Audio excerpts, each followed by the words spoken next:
Notre navire, le Stella Australis, est à quai.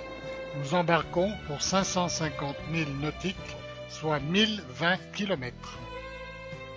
La cabine est lumineuse et spacieuse, 16 mètres carrés. Bonsoir. Bonsoir. Bonsoir. Je vous présente à M. César Vargas, qui est le capitaine du navire d'expédition Stella Australis. Al iniciar nuestro viaje de expedición número 276 a la región más austral del mundo, es nuestro deseo que durante él se cumplan todas sus expectativas. Au soulevé du voyage 276 à travers la région la plus australe du monde, nous espérons que vos attentes soient pleinement satisfaites. Nous quittons Ushuaia à 20h pour 4 nuits à bord de ce bateau chilien construit en 2010.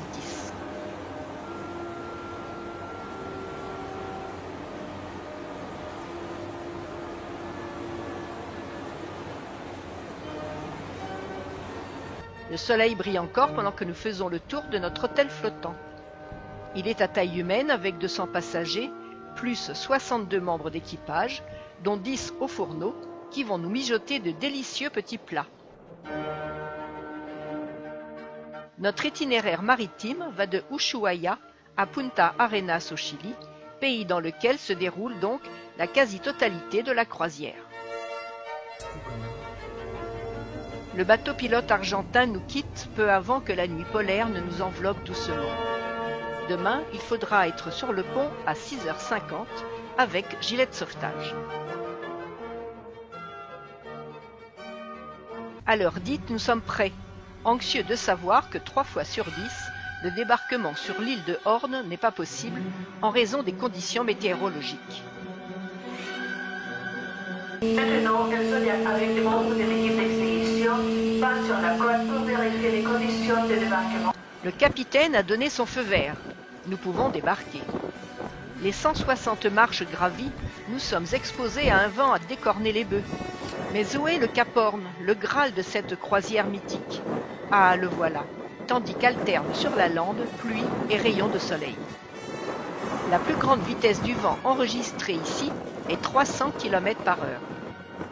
Quand ils empruntent le passage de Drake au sud du Cap Horn, les navigateurs voient en fait l'autre face du cap. Le monument de l'Albatros a été érigé en 1992 en mémoire des marins morts en essayant de franchir ce cap situé à 650 km de l'Antarctique.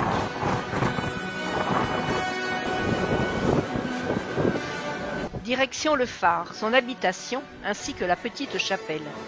Propriété de la marine chilienne, le phare est habité.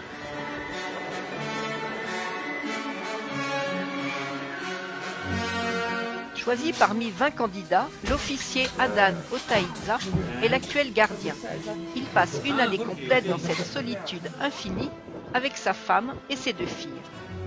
Sa mission consiste à effectuer des relevés météo, à surveiller le trafic maritime et à veiller sur cette réserve de la biosphère de 5 millions d'hectares. L'histoire raconte que plus de 10 000 marins y auraient perdu la vie et plus de 800 bateaux auraient sombré depuis la découverte du Cap par un navire hollandais en 1616. Le temps tournant rapidement, on ne s'attarde pas. Mais je quitte l'île avec la petite satisfaction tout égoïste d'avoir posé le pied au bout du monde.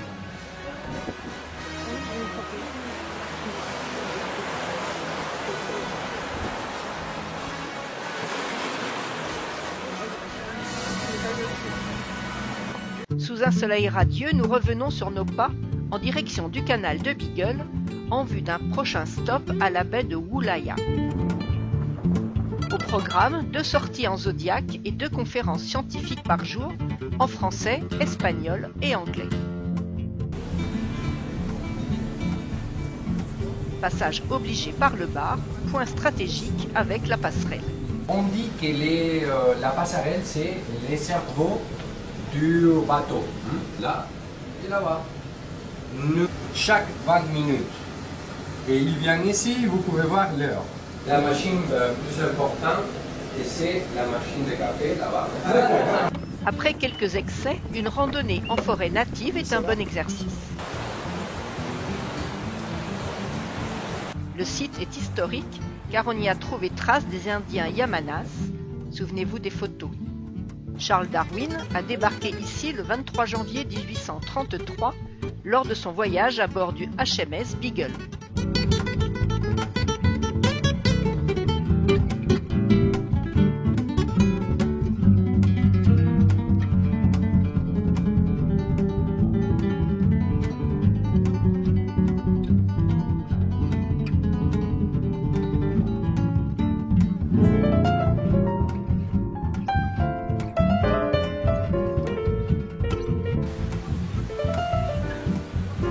Le castor canadien a été introduit dans la région en 1946 pour la production de fourrure, mais l'exploitation commerciale n'a jamais commencé.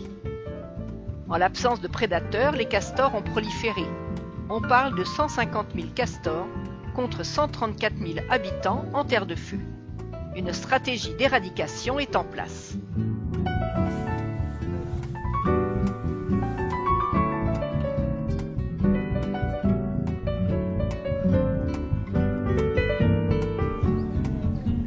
Le site est grandiose.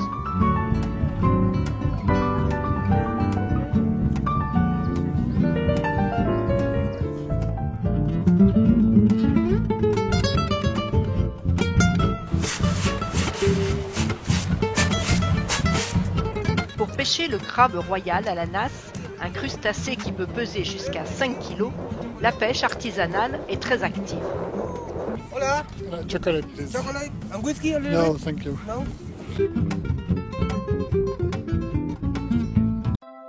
La journée du vidéaste commence à 5 h du matin avec des paysages fabuleux au gré des caprices d'une météo plutôt clémente vu la latitude.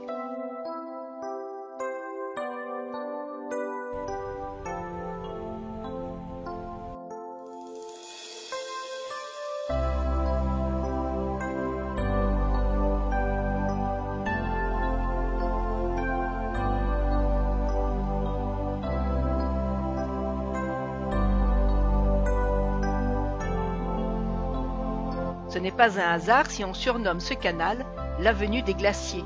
Il surplombe la mer. Quelle splendeur!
Le Zodiac de reconnaissance ayant donné son feu vert, nous débarquons au pied du glacier Pilla, le premier d'une série de 4.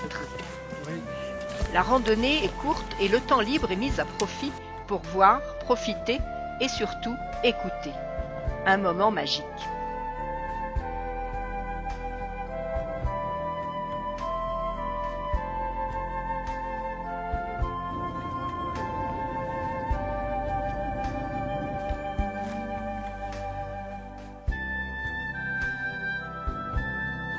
Le glacier voisin est en net recul.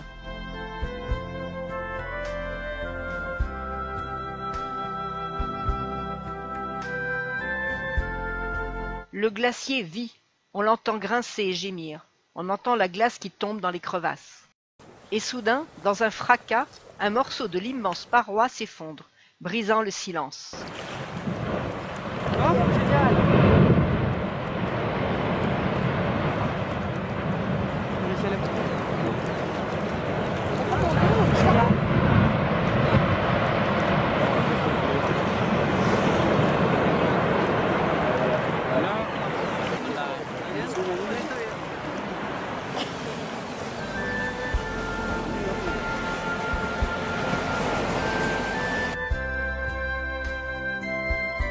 Les eaux, redevenues paisibles, sont un joli miroir.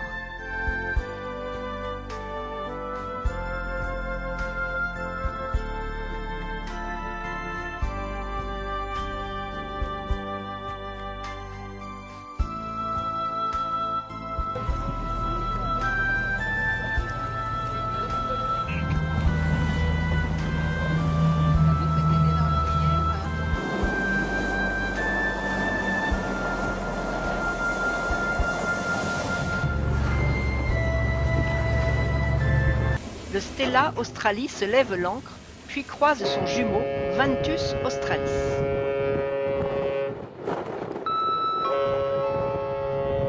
Nuestra nave hermana, Ventus Australis. Le navire est conçu pour naviguer dans des fjords étroits et peu profonds. Le glacier Garibaldi s'observe depuis le pont pendant que le bateau fait un impressionnant demi-tour dans le fjord.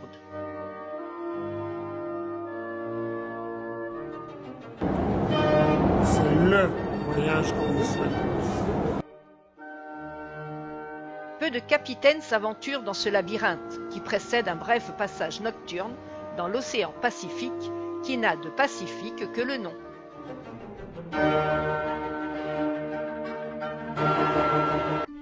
Dès l'aube, je suis à la manœuvre pour ne rien manquer des merveilles qui nous entourent. Neige, glace et eau de mer font le charme de cette contrée lointaine.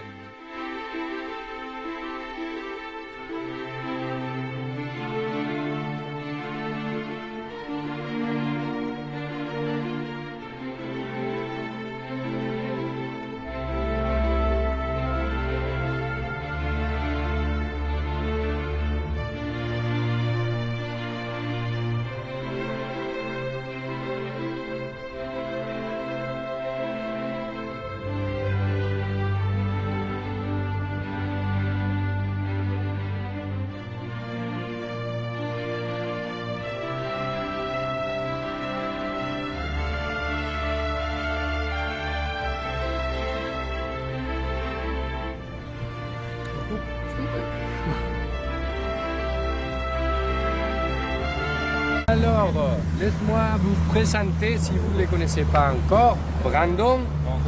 Voilà Brandon. Barré aussi. Alors, nous allons jusqu'à ce point de là-bas, il y a une entrée à les fjords de Condor. Et on a 10 minutes de navigation.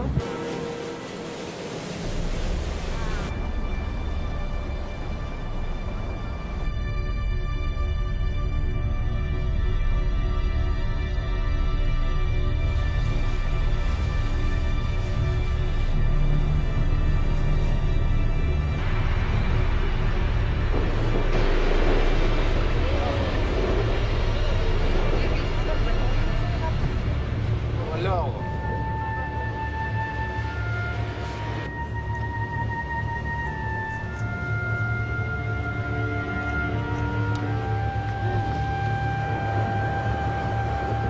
Christian en photo aussi. c'est 3 km. Et cette montagne, c'est vraiment un très bon exemple de qu'est-ce qu'un glacier fait avec la montagne. il la érode de cette manière, on peut voir que c'est à nu. Et à l'époque, il y avait de la glace jusqu'à nous. Hein? On a des traces de glacier là-bas. Aussi, il y a de la forêt. Et la forêt, c'est la ligne qui marque où étaient les glaciers à l'époque. La zone d'accumulation, il arrive jusqu'aux 1300 mètres.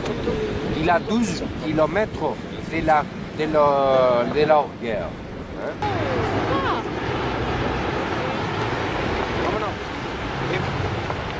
Tout le monde s'asseoir.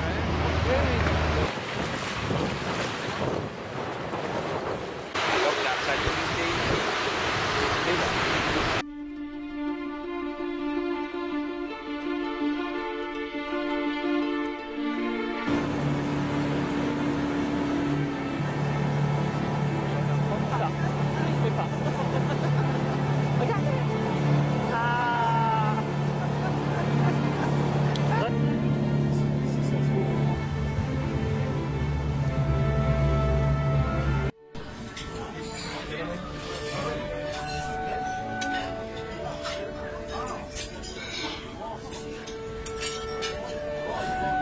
Le temps d'un buffet généreux et c'est reparti.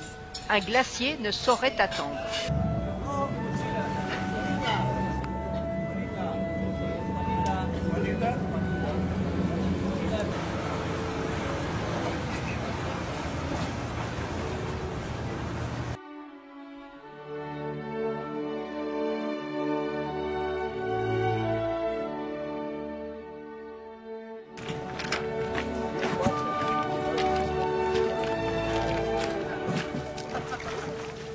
C'est un glacier indépendant de celui qu'on a visité ce matin. Alors on va faire une promenade par la plage, on va prendre un peu de la flora de cet endroit.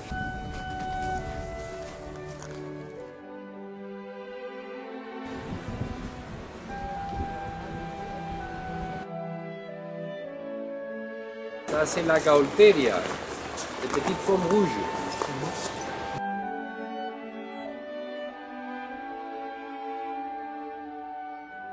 Comme à chaque fois, nous nous sentons petits face à l'immensité de ce bloc de glace qui surplombe une lagune de fonte.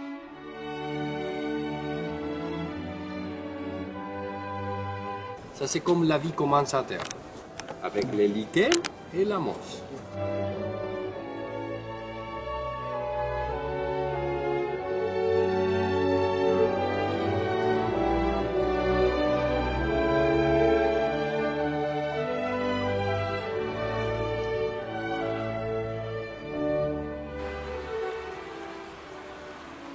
L'étape au glacier Aguila marque la fin de notre circuit en terre de feu. Durant la nuit, nous allons naviguer sur l'immense détroit de Magellan. La mer est agitée au retour. L'embarquement se trouve chahuté et le Zodiac embarque une vague par l'arrière.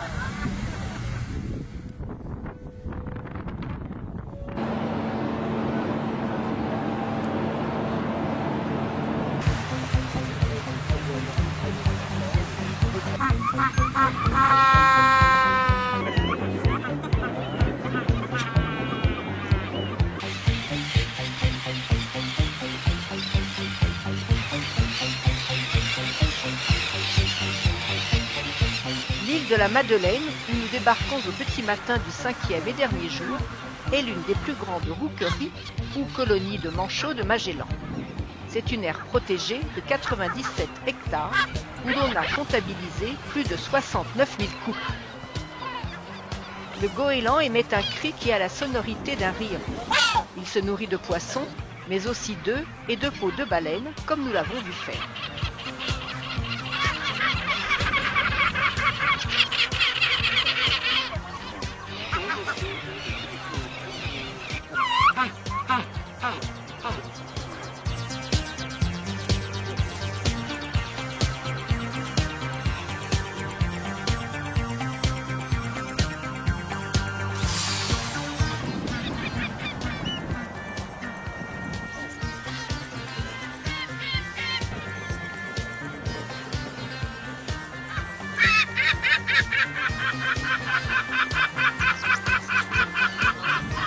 Encore un admirateur incompris.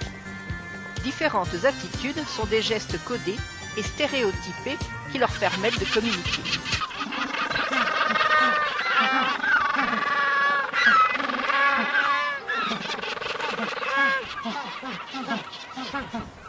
Le cri des manchots est appelé braiement ou jabotement. Chaque manchot a un cri qui lui est propre et qui l'identifie. C'est grâce à cela que les parents peuvent reconnaître leur poussin parmi une multitude. Chaque année, le mâle arrive le premier pour arranger le nid de l'année précédente. La femelle arrive ensuite, pond 1 ou 2 œufs qui sont couvés pendant 40 jours. Le couple se relaie pour couver et protéger le nid des prédateurs. Les petits naissent en novembre, commencent à muer en janvier et à faire leurs premiers pas vers l'eau. En mars, lorsqu'ils savent nager et s'alimenter, la famille repart vers le nord. Ils passent alors 6 mois de la saison estivale dans l'eau, y dormant même.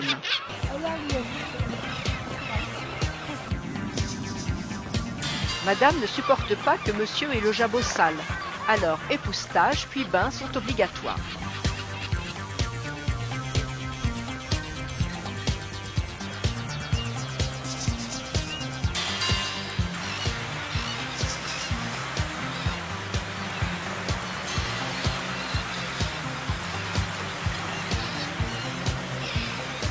« 35 km de navigation et nous débarquons à Punta Arenas. Pour une première croisière, c'était un moment exceptionnel.